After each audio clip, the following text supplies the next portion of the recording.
Whether it's to support our income from a day job or to become a full-time entrepreneur, many of us dream of starting our own business someday.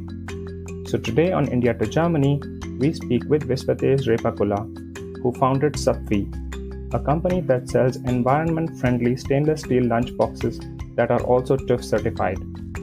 Viswatez tells us about his inspiring journey, how he set up and grew his business, how he manages the responsibilities from his full-time job, family, and his business, and gives some excellent advice for those aspiring to start their own business in Germany.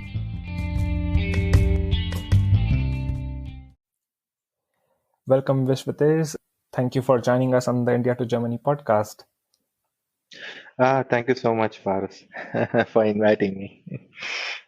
So let us start by introducing you to our listeners. Could you tell us a little bit about yourself? Yeah, I'm Viswatej. I came to Germany in 2003 to do my master's. I studied in Furtwangen. I did master's in business consulting. Currently, I'm working as an IT project manager at Porsche. So I have a little bit of business background, a little bit of technical. Yeah, I think you can take it over. Okay. So you've been in Germany for a really long time now. Yeah, actually, today is my 18th year in Germany. I completed 18 years today. Congratulations, 18 years. Yeah. So have you So been longer in Germany or longer in India? currently still longer in India. I think in 2 years I'll cross that. All right. Okay. Yeah. Yeah, it's always a turning point then. Yeah, it is psychologically a lot. You work as a project manager at Porsche, but today we want to talk about your business, which is different from your main job. Yes. So could you tell us a little bit about what your business is all about? Yeah, and why you decided to start your business? Yeah, sure. My primary motivation has always been to have my own business because no matter how good I am at my job, it is the whole knowledge which we earn in our job belongs to me. And if something happens to me, I cannot, my family cannot start off with my job in any possible way. A job cannot be transferred to the family as a legacy. True. And this is the primary reason for me to always think, okay, let me have a small business so that, if something happens to me, my wife or kids or like parents, whoever it is, they can take it over. It doesn't have to be taken in a negative way, but let's say if I'm sick or whatever reasons it is, um, then, business is always a viable option. So Yeah. I've been always thinking about this, and a traditional business will always require that we should be there in person. We should be talk to people, and it cannot be done on the side. A traditional business is always very demanding Yeah. physically. So this is the reason why I wanted to go into e-commerce so that I can say, okay, I can take care of my family, I can take care of my job in the daytime, and I can take care of the e-commerce, in the late evenings when everything has settled down. And so this is the reason why I took more time to establish, more time to research, but it did work, in the end. So I can actually maintain both a full-time job and a business on the side. That's great. Yeah, that's true. These days, it's with technology and all. It makes it very easy to start something like this and also keep it going. Yes. I mean, the rules do not differentiate between an online business and a traditional business, but the amount of work which we actually put in also doesn't change. The only thing which actually defines the difference is when can you work. Yeah. A traditional business will demand you that you have to work in the daytime, you have to be there in person, whereas the e-commerce will tell you, okay, you can do it in your free time, you can do it in the night, you can do it in the late evenings. That's And true. it doesn't have to be in a fixed time schedule, and it can go slower. It's also fine, but it can be still done. Yeah. And what is your e-commerce business about? Yeah, my e-commerce business is all about sustainable and high quality lunch boxes made out of stainless steel. This is not a new concept for us Indians, but this is a very new concept for Germans. But because here in Germany they have been using plastic boxes for very long periods of time, whereas I think we as Indians we grew up with the stainless steel lunch boxes. That's We took true. we took them to school, we took them to college, so we know them very well, and we are also very fond of food. So so that gives us a very good knowledge about the stainless steel market, and we also started off using only plastic boxes when we had kids, and especially the fruits, they smelled really bad in the plastic box, and my wife complained a lot. I don't want to give fruits in a plastic box to my kids, and because it smells of plastic. And then we thought, okay, why not go the traditional way? We took the stainless steel lunch boxes to school, so why not buy it for him? And then that's how we started our research, and then found out that the existing quality of the lunch boxes was not good enough, and we wanted to do e-commerce business on our own anyway. So I think the both ideas and approaches came together at the same point of time in our life, Mhm. and that's how we started our business to collect about the data. Is it sustainable? Is there enough demand? Are there enough users actually searching that particular keyword, and all Yeah. those things? All right. Yeah, it's interesting that you mention it because, yeah, in India it's so common to grow up eating in, I don't know, steel plates and use steel lunch boxes and all. Which is when I also came here, I saw that it was really not common at all to use, I don't know, steel every day. Yes, yes. Yeah, here it is everything, I think, sensitive. I mean, whatever, I mean, we use porcelain and glass a lot here in Germany, and we use stainless steel a lot in India. I think it's culturally different, and we see porcelain and glass mostly for our guests, and we don't offer them to our kids because they are very sensitive, and if somebody pushes it from the table, it's gone. Yeah. And on the other way, here they see porcelain as a daily usage, and if it breaks, they will go and buy again. So yeah, I think it's a cultural thing. It's okay to have porcelain and glass. Also, they are also very good sustainable materials. They are also recyclable and all, but they are very sensitive to kids. Yeah. And this is where stainless steel has a big advantage, because I can't take a glass box every day in my bag, because I will probably throw my bag in the car and the box is gone. Yeah. And maybe No, it also yeah, hurts people yeah, if it, yeah. Yeah, and then the kids can actually, maybe a 8 or a 10-year-old kid knows how to handle it, but probably not a 3 or 4-year-old. So it is better to give him a steel box so that he can throw it wherever he wants. yeah. But still, nothing will happen, and it is also lighter than a glass box. A glass box is heavy. Yeah. That's true. Yeah, so we went into stainless steel boxes. We saw the quality, we saw the demand, we collected a lot of data, and and then we went for the market. And there was also another small emotional requirement from our side, that we wanted to build a made in India brand, and I think everything came together at the right point of time. That's nice. So, what kind of stainless steel boxes do you sell exactly? I mean, are they for kids? Yeah, we have different models and different sizes. We started off with a very traditional Indian style lunchbox with 2 layers, Hmm. and we then launched different kinds of sizes from there, because people do not want to take always the big box with them, because it will take a lot of space, and they wanted smaller boxes, so that in case they wanted just to take a snack, it will be much more practical. Yeah. And there were also few requirements from the customers that our boxes were not leak proof.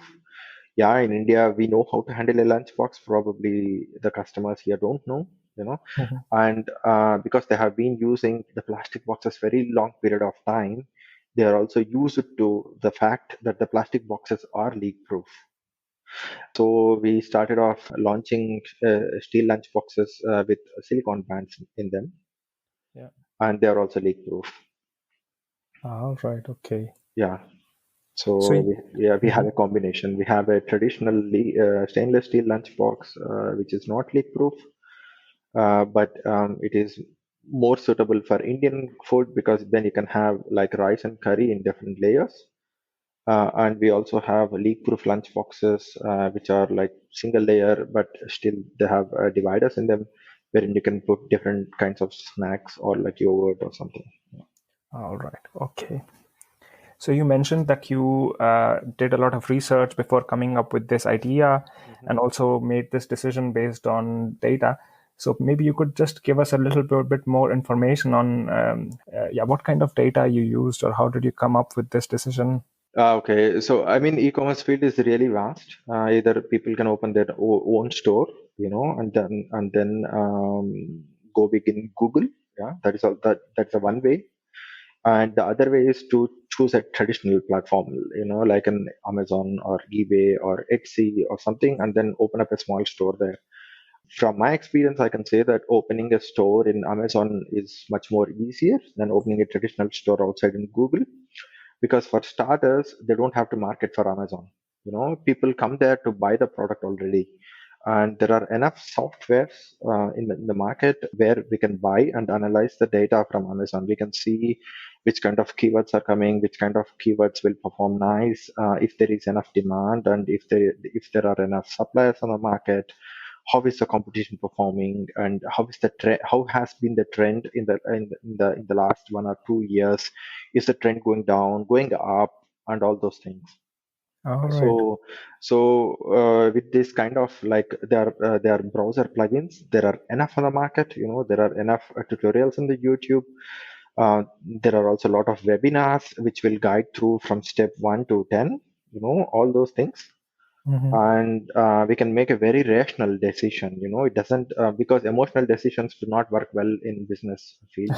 That's true. Yeah, you have to go with the data. You have to see what is happening, and you should also know how much competition is there. If there are already 20 people in this market and it is full, then probably it's not a good idea to step in. you know Yeah. so, but this data is available because there are enough plugins. There are really, really good plugins. This market has been stable since 12, 13 years, maybe. This program is pretty old. Okay. And so the softwares have been very stable in this regard. It's not a new concept. So we can go ahead, buy the plugin, see the data, and make a good decision out of it. Great. Okay. So, I mean, with e-commerce, I think one thing which I always think about first is if you have to, set up a business, then you also need to invest some money Yes, in the yes. beginning. Yes, yeah. This process has is independent of whether you want to do online or traditional business. The process is the same. Mhm. We have to legally register a company. I think because we are talking to the Indian crowd, I would inform them that you really don't need a passport to establish a business. Okay. Yeah, so a normal personal permanent residency, a Niederlassungserlaubnis is more than enough to start everything you want. The process of establishing a business is projected easy, is not really that easy, but at the end of the day, there are enough companies who will help you through this. For example, I did not establish a business on my own, going through all the tax forms, all the government office legislatures and all those things. For example, there is a company called firma.de. So Mhm. they have consulting packages. So you buy one package and they will do all the legal stuff which is required to establish a company for you. Okay. So I bought a package like which will cover all those, Mhm. and I was just asked to sign 3 to 4 times, and I was done. All right. Okay. Okay. So let's go through some of the steps you already mentioned. So you took the decision to start with the idea of lunch boxes. What were the steps that you had to then perform? So you said setting up the company. What other steps did you have to perform to Yeah, realize this I, idea? I, I think we can go with the chronological order. It'll be much better. So first, I wanted to start a business, but I did not start because I wanted to make sure that I have a product in the hand, right? So I bought the plugin. I went through the data. I made sure that there was a market gap. Mm-hmm. and it was a viable financial option to step in. And it was also there was also gap enough to make the existing product better. And then I went ahead and searched a supplier. Okay. And there are also multiple portals. I mean, Alibaba is very famous, but it is mostly for the Chinese guys. If we are talking about India, there is India Cart, and there are many other websites where we can go through and search for suppliers. And then, we talked to many suppliers and then finalized one, got samples from them. We saw how good the quality was, how good his communication was, whether he could, supply us in smaller quantities, larger quantities, how would he handle the demand. Okay. Yeah, finalized one. And then we thought of a good branding name for us. We wanted a very good, our brand name, which will inherit from Sanskrit. Yeah. Yeah, and so we chose a name. We designed the logo. I mean, we got the logo designed. We got the packaging designed. We went through all the legal, procedure. What should be done on the packaging, how should the barcode be, and everything. You know, and then decided to start the company because this, yeah. So it doesn't make sense to start the company first and do this work later, because all the work which I mentioned, yeah, you can do it before. Yeah. Okay, so you found a supplier, then you established the company. For establishing the company, you said you used the service from firma.de, Yeah. and you registered yourself as a GmbH. Yeah, so I think we can compare like three countries here. We can compare Germany, India, and also US in this context, because probably most people also know the terminology. In India, there is a company is called private limited. The equivalent of this in Germany is a GmbH. Okay, Yeah, and it is also known as LLC in US. LLC. Yeah, less liable corporation, or like limited liable corporation or something. And there is a mini version of this GmbH in Germany, also called as UG, Haftungsbeschränkt. What it at the end of the day means, if you want to establish a GmbH, you need 25,000 euro of capital, whereas if you want to establish a mini GmbH, this UG, then you don't need this capital. You can also start with €1. So there are also few websites which call this UG as ein Euro GmbH, because you technically need just €1 to start a company. But is there some disadvantage of doing? I mean, why do Yes, people usually set up a because they GmbH? have less capital. That is the one reason they want to start a company, but they don't have the 25,000 euro capital, so they will go for the mini version. But what mini version of this GmbH will give you as a restriction is that you have to set aside 25% of your profit. You can't take it out. You have to assemble this 25% of the profit until it crosses the 25,000 euro capital, so that you can become GmbH one day. Interesting. Okay. Yeah. So government will, start pushing you so that you become GmbH one day. That is, yeah. Obviously, if you are running to losses, and if you close your company, you can take that money out. Yeah, that is not a problem. But like they always see the positive side and say, okay, what if you grow? Hmm. That you won't take out the whole profit and stay as an UG for a very long period of time. All So right. they want you to go into the direction of GmbH. Okay, so one way or another, they want you to become a GmbH. Yeah, yeah, Okay. yeah. So they make All the right. starting procedure easy, but they will also set your target indirectly. Yeah. All right. And you yourself started selling the lunch boxes on Amazon. Is it easy to do this, or is there a long procedure or some steps that one has to take for that?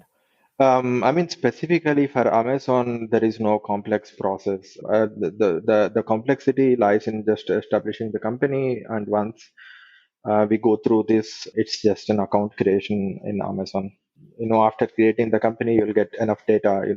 Your store ID, your Umsat store ID, and your import customs number, and all those things. Once those legal and financial stuff is cleared, you can just open an account in Amazon pretty easily, like probably 10-15 minutes task. Mhm. but the verification will go through, so they will verify all the IDs with the tax department and customs department and all those things. It might take some time, but after that, then your active account will be active, and then you can create the listing. You can enter the barcode, you can create a inventory and all those things. All right. So how does it work? So you publish your items on Amazon, Mhm. and then let's say I want to buy a lunchbox from your store on Amazon. How does the process work? I place an order. As a seller, I send all my lunch boxes to Amazon directly. So the program is called as fulfillment by Amazon. So there are two programs from Amazon itself. One is fulfillment by merchant, and the other one is fulfillment by Amazon. The difference is who exactly is fulfilling your order. So in the fulfillment by merchant case, it will be on my side. I'm responsible to take the order, and then have a contract with DHL or anyone, and then I should send the box and I should handle the returns. Mm-hmm. On the other side, fulfillment by Amazon means Amazon will do this all for me and charge me for that service. So I took the fulfillment by Amazon option because I don't own a warehouse and I don't have a contract with DHL or whatever it is. So I send all my goods to Amazon. So as a customer, when you order the lunchbox, Amazon will get the order. They will go to their own warehouse, pick and parcel the box, and then send it to you. And if you don't like it, you will also send back it to Amazon. All right. Yeah. So Amazon has your items in their warehouse. Yes. All right. Yeah. If you choose to be fulfilled by Amazon, you have to in advance give them some of your lunch boxes, which Yeah. were Yeah. okay. So there will be inventory quota as per seller level. If you are a beginner, they will allow you to send, let's say, 200 boxes. Yeah. And then they will see your sales history and then say, okay, you are selling good. Then next time you can send 1,000 or something. All right. So Okay. Your supplier is in India. yes, our supplier is from India. I So mean, not for all the series, but for the major lunchbox series with the two levels and single layer lunchboxes and all, it is they are all from India. So the supplier also knows how to package the items with your branding, and then the supplier packages them and sends them to Amazon, and then and then Amazon, whenever the order is placed, sends them to the customer. Yes. Suppliers are well aware of all the legal formalities and all the quality requirements. He also knows what kind of packaging to use, which kind of material to use, and all those things. We give him our requirements, and he will do it on our behalf, Okay. and he will calculate the cost accordingly. Okay. So yeah, so you mentioned quality. That reminds me of something. I saw on your website that your lunchboxes are certified by TÜV, which is a certification authority from Germany. Yes. So for our listeners, could you tell us a little bit about what that means, to be TÜV certified, and why you chose to go for a TÜV certification? Yeah, sure. I wanted to go through the certification because it has contact to food. People transport food in the box, and it was important for me to make sure that the material is not spilling out any kind of chemicals into the food. And so I went for the LFGB certification, and then I took fees there everywhere. It's German company, but they have branches in Bangalore, Bombay, and everywhere.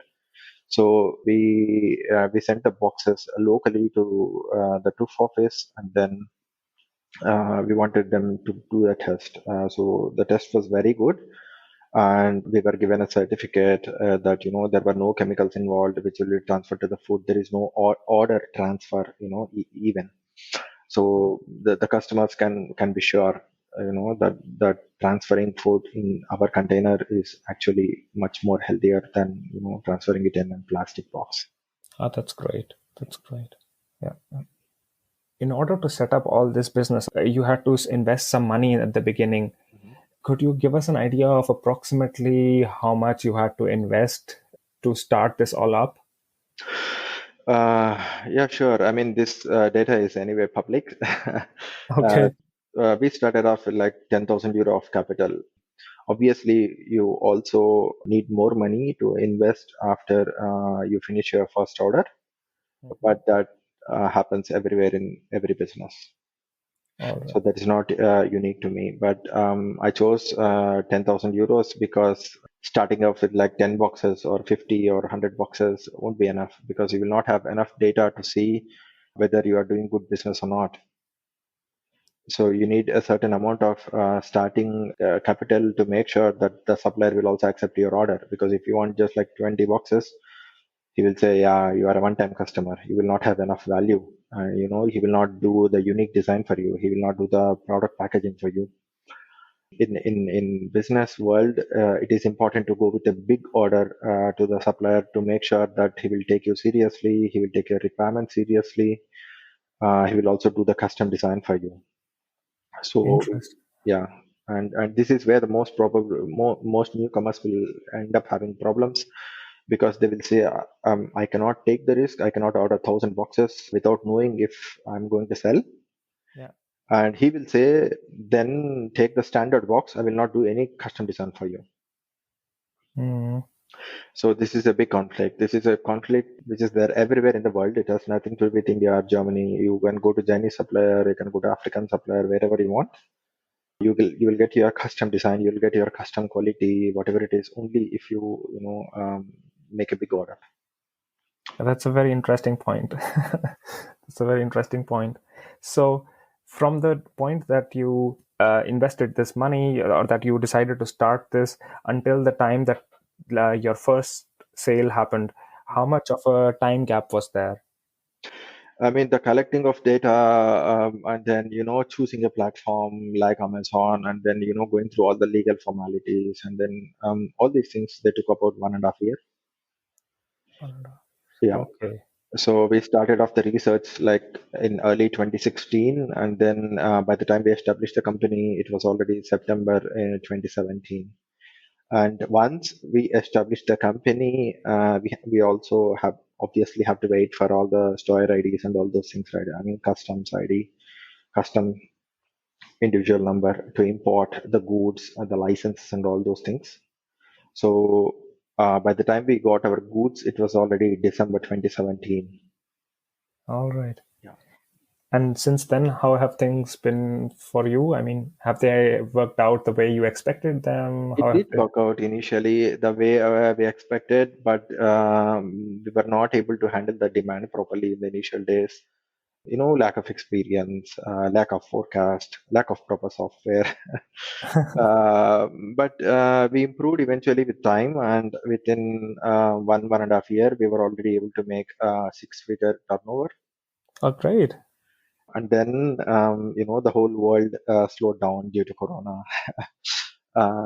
So I mean, we did get impact because of the economical conditions.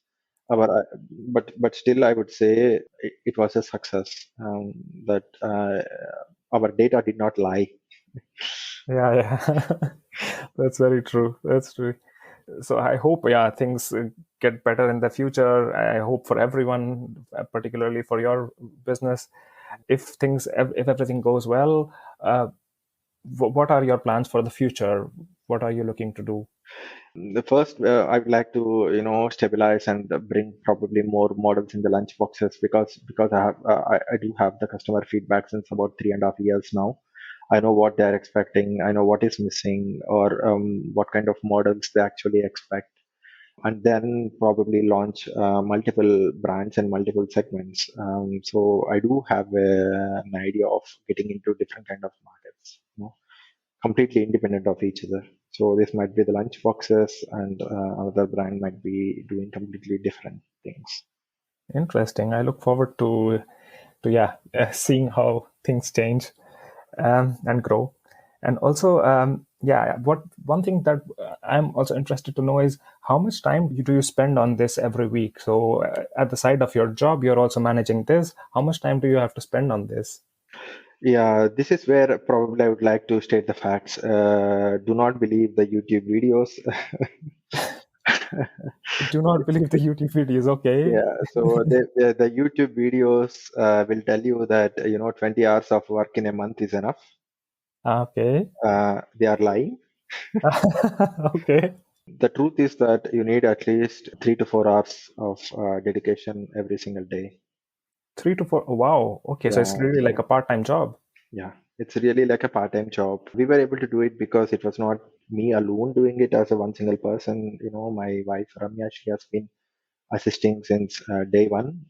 From the research days, from the design, packaging perspective, talking to supplier, communication, procurement, and all those things. So we are two as a team. Yeah. So we divided according to our own strengths and skill sets. So she was doing the procurement and design and creative side. I was doing the legal side, financials, language, and all the keyword resource and all those things. All right. Yeah. So even today we do spend the time for our business, but mostly after the kids are asleep. All right, interesting. But it's nice that you both have this, your own, let's say, another baby. Let's say, I feel like business is also a baby. Yeah, yeah. So it is quite emotional because we did want to have a made in India brand. We did want the Sanskrit heritage. We wanted a very high quality product. We wanted to bring something to the market which is not yet there. You know.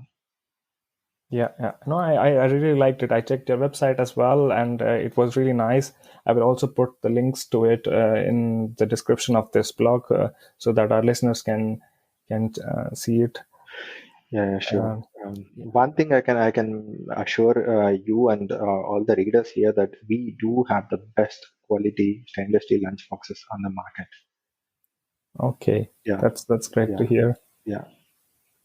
So, if you have something to recommend to other people who also maybe are looking to start their own business or their own e-commerce business, yeah, what would you advise them?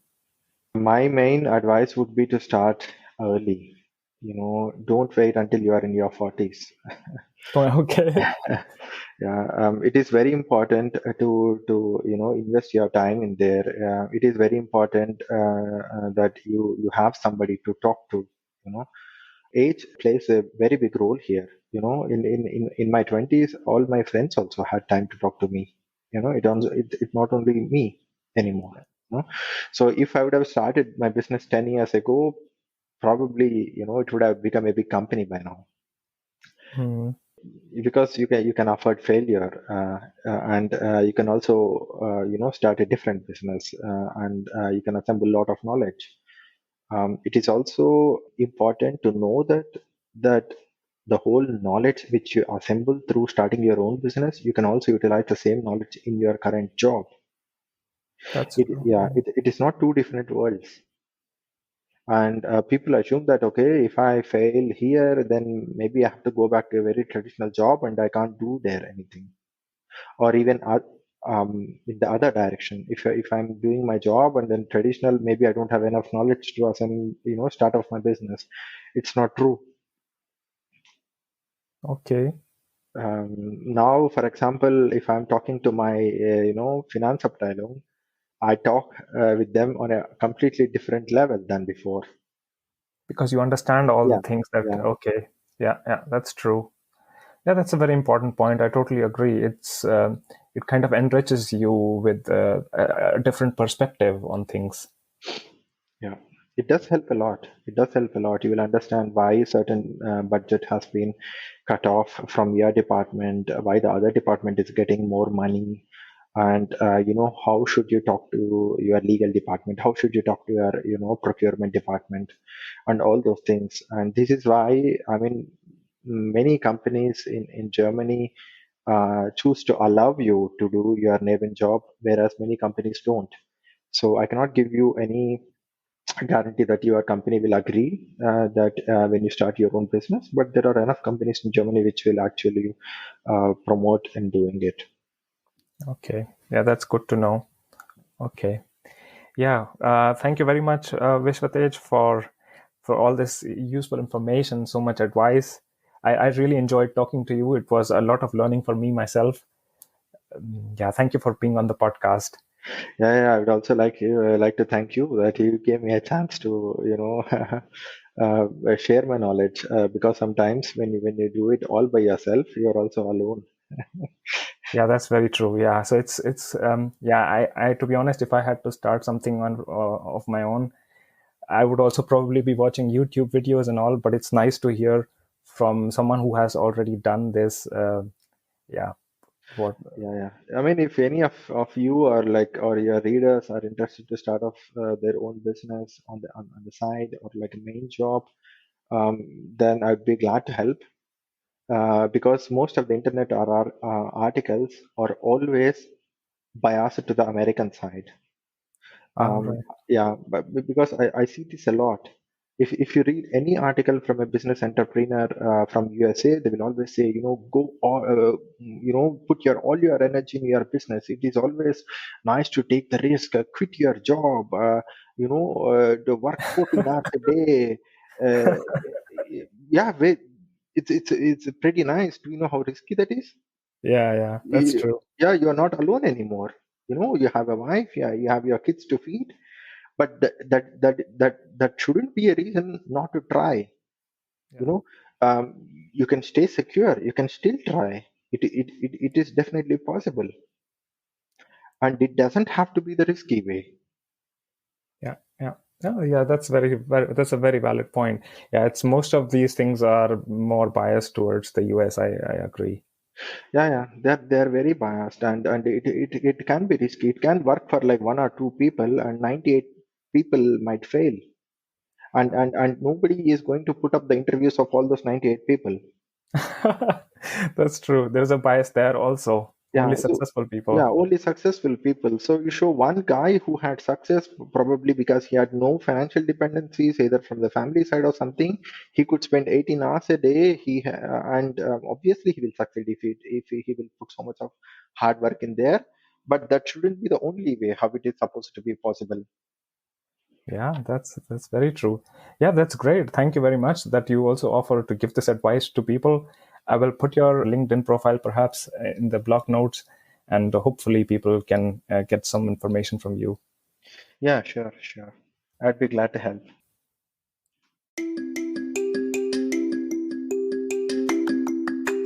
That's all, folks. Remember to subscribe to our podcast and check out our blog on indiatogermany.com. See you in the next episode.